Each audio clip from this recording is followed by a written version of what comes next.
এই, তোরা শুনেছিস গায়ের লোকেরা মুখে মুখে কি বলতে এলো? রাখ তো ওদের কথা, যত সব ভিতর ডিম, ওসব ভূত টুত বলে কিছু হয় না, বুঝলি? কি জানে বাবা, সবাই তো এই বিষয়টা নিয়ে অনেক ভয়ে আছে, কি যে হবে।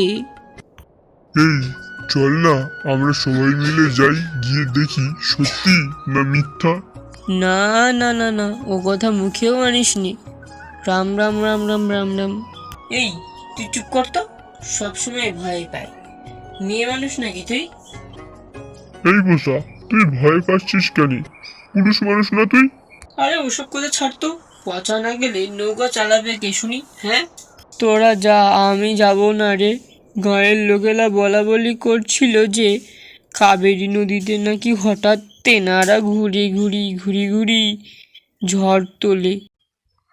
শোন পচা, তুই যদি আমাদের লগে না যাস তাহলেই মোরা তোকে বাণিজ্য করতে যাওয়ার সময় নিয়ে যাব না।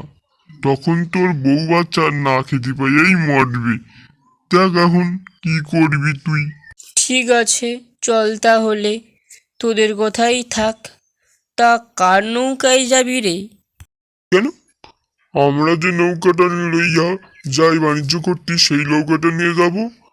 আর আমার কাছে খবর আছে ওখানে নাকি একটা দ্বীপ আছে, সেখানে নাকি শুধু সোনা আর সোনা। যদি আমরা ওই দ্বীপটা খুঁজে বের করতে পারি তাহলে আমাগো আর লগে ধরে কেরা, তখন আমরা বড় লোক হয়ে যাবো। চল তাহলে, কালকেরই রওনা দেওয়া যাক।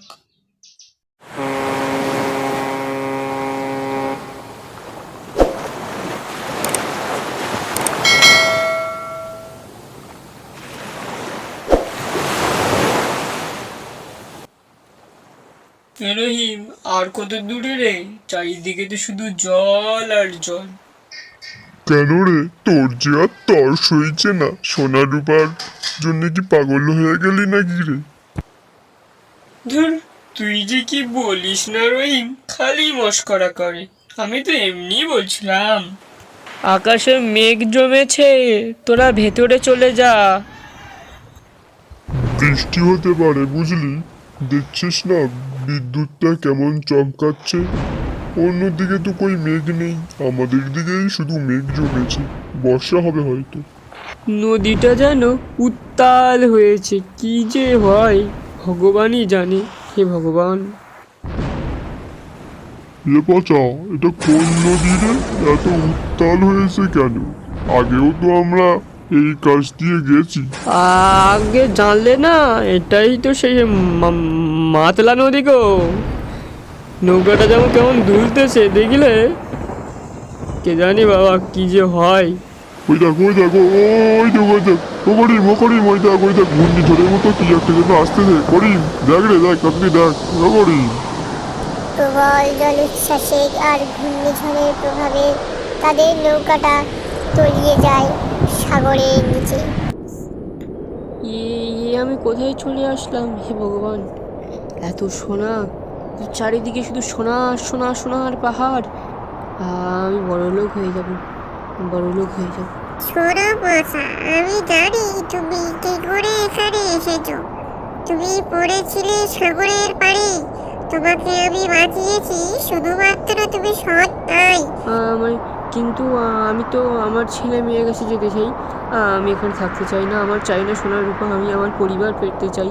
আমাকে দয়া করে ফিরিয়ে দিন। তোমাকে তো তোমার পরিবারের কাছে আমি ফিরিয়ে দেব, সেই সঙ্গে শোনো, আমি তোমায় কিছু সোনা আর রূপাও দিচ্ছি। তুমি এগুলো বাড়ি গিয়ে গরিব মানুষদের বিতরণ করে জীবিকা নির্বাহ করো, কেমন? তুমি যা বলবে আমি তাতেই রাজি ভূত দাদু, শুধু আমার পরিবারের কাছে আমায় নিয়ে চলো। ওখানে আমার স্ত্রী কন্যা পুত্র সবাই রয়েছে, তাড়াতাড়ি চলো, আমায় দিয়ে আসো। আমি আর কিছু চাই না তোমার কাছে, তোমার সব শর্ত আমি মানতে রাজি। এরপর পচা সে তার গ্রামে ফিরে আসে, এসে গরিব মানুষদের পাশে সবার দুঃখ কষ্ট ভাগ করে নিয়ে সে সংসার অতিবাহিত করে। প্রতিটা মানুষের জীবনে দুঃখ কষ্ট থাকে, সবার দুঃখ কষ্টকে মিটিয়ে দিয়ে পচা নিজের স্ত্রী সন্তানদের সঙ্গে অতি সুখে বসবাস করে তার গ্রামে।